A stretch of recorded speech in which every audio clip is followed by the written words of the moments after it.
नील Bohr ने कहा कि electrons revolve around the nucleus in definite orbit in which they do not radiate energy. बिस्मिल्लाहिर्रहमानिर्रहीम। Bohr's atomic model. दोस्तों, Bohr's जो था नील बोहर, उन्होंने स्ट्रक्चर ऑफ एटम के बारे में अपनी खिदमत पेश की। इससे पहले लेक्चर में हमने पढ़ा था, रदरफोर्ड ने ये कुछ बातें की थी कि most of the space in an atom is empty and the entire mass and positive charge is concentrated at the center of the atom and electrons revolve around the nucleus in this empty space। ठीक है, तो अगर हम according to laws of physics, अगर हम physics की laws की तरफ जाए, ये नील बोहर जो था ये रदरफोर्ड का स्टूडेंट भी था। ठीक है, अगर हम फिज़िक्स की लॉज की तरफ जाए तो charge body is in motion it radiates energy. ठीक है, तो रदरफोर्ड ने ये कहा, ये कैसे, लेट्स सपोज ये इलेक्ट्रॉन्स है। ठीक है, इलेक्ट्रॉन्स है, ये न्यूक्लियस से रिवॉल्व करता है। ये रदरफोर्ड ने कहा कि इलेक्ट्रॉन जो है revolve around the nucleus it radiates energy और इट लूजेस एनर्जी। मतलब ये इलेक्ट्रॉन्स है, ये न्यूक्लियस से जो है जाते हैं तो ये जो है एनर्जी को लूज़ करेगा, क्या, एनर्जी रेडिएट करेगा। रदरफोर्ड ने ये कहा था। ठीक है, तो इस हिसाब से रदरफोर्ड जो है he was not able to explain the stability of the atom. ठीक है, क्योंकि उन्होंने कहा कि इट रेडिएट्स एनर्जी, जो इलेक्ट्रॉन जो है अराउंड न्यूक्लियस से रिवॉल्व करते हैं, इट रेडिएट्स एनर्जी। इस हिसाब से उन्होंने वो जो है इसके काबिल नहीं रहा कि वो स्टेबिलिटी ऑफ एटम के बारे में वो एक्सप्लेन करे। ठीक है, तो इसके बाद जो है नील बोहर आया। नील बोहर ने कहा कि electrons revolve around the nucleus in definite orbits in which they do not radiate energy. Electrons, तो नील बोहर ने कहा कि electrons revolve around the nucleus in definite orbit in which they do not radiate energy. मतलब electron जो है revolve करते हैं around the nucleus से डेफिनेट ऑर्बिट में रिवॉल्व करते हैं करेगा और वो जो है एनर्जी को रेडिएट नहीं करेगा। रदरफोर्ड ने कहा कि ये एनर्जी रेडिएट करेगा, लेकिन नील बोहर ने जो काम किया इस पर उन्होंने कहा कि ये एनर्जी रेडिएट नहीं करेगा और इस ऑर्बिट को उसको उन्होंने शेल का नाम दिया। ठीक है, लेट्स सपोज ये न्यूक्लियस है। ठीक है, सेंटर ऑफ द न्यूक्लियस। ठीक है, लेट्स सपोज ये न्यूक्लियस है और यहाँ पर इलेक्ट्रॉन्स है। ठीक है, ये न्यूक्लियस है, न्यूक्लियस, और ये जो है इलेक्ट्रॉन है। ठीक है, इलेक्ट्रॉन्स है, ये शेल जो है इस न्यूक्लियस के साथ बहुत नज़दीक है। ठीक है, तो ये इलेक्ट्रॉन जो है ये न्यूक्लियस इस इलेक्ट्रॉन्स पर ये इसको ज़्यादा अट्रैक्ट करेगा। It is closer to the nucleus. ये इलेक्ट्रॉन्स है, ये इस न्यूक्लियस के करीब है क्योंकि ये शेल जो है न्यूक्लियस के करीब है और ये इस पर ग्रेटर फोर्स लगाएगा इस इलेक्ट्रॉन्स पर क्योंकि ये क्लोजर टू द न्यूक्लियस है।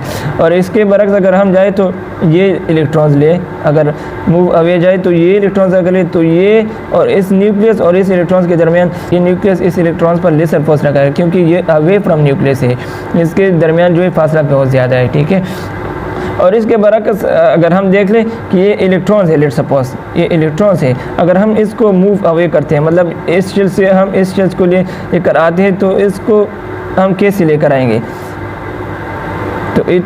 तो इसको हम ऐसे लेकर आए कि इसको हम एनर्जी देंगे, इट रिक्वायर्स एनर्जी, इसको एनर्जी की ज़रूरत है।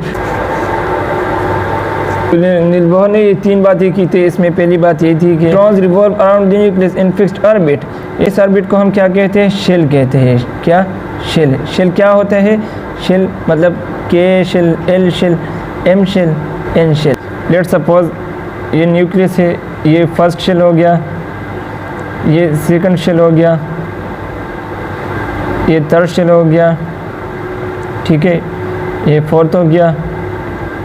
इसको हम फर्स्ट शेल को हम क्या कहते हैं, के शेल, सेकंड को एल शेल और थर्ड को एम और एन। ठीक है, इसका मतलब ये हो गया। ठीक है, दूसरी बात उन्होंने ये की थी कि the energy of the orbit is related to its size. ठीक है, क्योंकि एनर्जी जो है वो ऑर्बिट की जो एनर्जी है ये साइज़ पे डिपेंड करता है, साइज़ से रिलेटेड होता है। ये किस लिए, इस डायग्राम से हम आप लोग समझाएंगे कि जो शेल न्यूक्लियस के करीब होता है तो इसकी एनर्जी लो होगी और वो जो इसका साइज़ जो है कम होगा। ठीक है, मतलब ये फर्स्ट शेल है ना, के शेल, तो इसकी साइज़ भी कम है और इसका जो एनर्जी भी लेवेस्ट होगा। क्या होगा, लेवेस्ट एनर्जी लेवल होगा।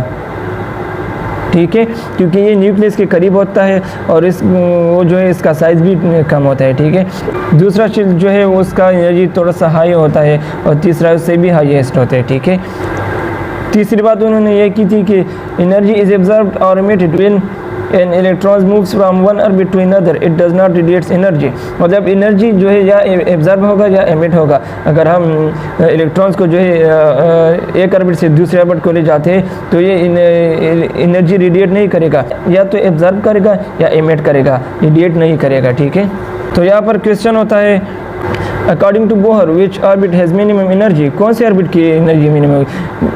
के ऑर्बिट जो है इसकी एनर्जी मिनिमम होगी और ये जो इसका साइज भी कम होगा क्योंकि न्यूक्लियस के नज़दीक होते हैं। ठीक है, तो इससे ये आखिर होता है कि Rutherford model was not able to explain the stability of atom.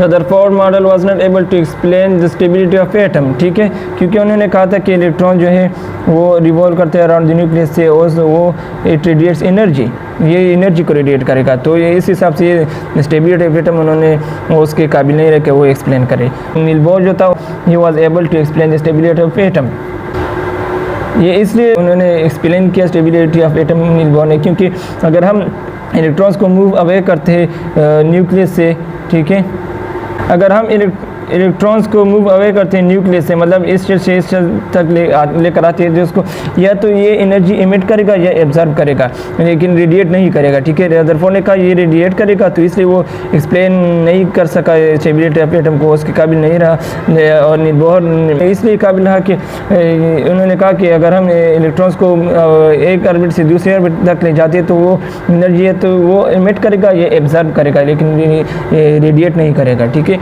तो इतनी नील बोहर एटॉमिक मॉडल। नील बोहर जो था वो पहले जे थॉमसन का स्टूडेंट बनना चाहता था, लेकिन और उन्होंने अपने खिदमात भी थॉमसन को दिए और अपना मेहनत किया और अब जो है बोहर एटॉमिक मॉडल उन्होंने पेश किया। तो ये थी आज की वीडियो। अगर वीडियो अच्छी लगी तो लाइक करें, शेयर करें, कमेंट करें और चैनल को सब्सक्राइब करना ना भूलें। इंशाअल्लाह मज़ीद वीडियोस इस तरह बनाएंगे। हमारे साथ रहिए। अल्लाह हाफिज़।